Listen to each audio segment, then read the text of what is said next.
ज्या व्यवसायामध्ये गौतम अडाणी कधीही नव्हते, तो सिमेंटचा व्यवसाय, ज्याच्यामध्ये ते कधीही नव्हते, याच्यामध्ये ते अल्ट्राटेक आणि अंबुजा आणि इतर ज्या काही कंपन्या आहेत या विकत घेऊन हा माणूस आज या क्षणाला 2 नंबरला सिमेंटच्या व्यवसायामध्ये गेलेला आहे.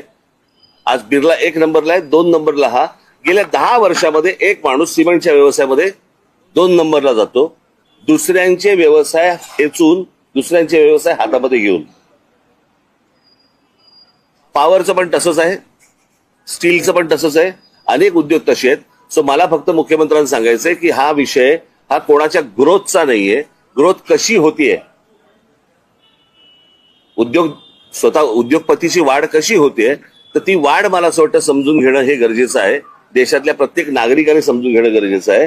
उद्या हा एकच माणूस या देशाला वेठीस धरू शकतो याचं उत्तम उदाहरण जर समजा आता आपल्याला बघायचं असेल तर जे या देशामध्ये आता इंडिगोने केलं, संपूर्ण सगळा देश अख्खा स्टँड स्टिलवरती आणला आणि सगळी विमानतळ ज्यावेळेला आज बंद झाली, 65% आज हवाई वाहतूक ही एकट्या इंडिगोकडे देण्यात आली आणि त्याच्यातनं एका एअरलाईनने व्यवसाय बंद केल्यानंतर किंवा ठप्प केल्यानंतर देशाचे काय हाल होतात हे आपण पाहिले.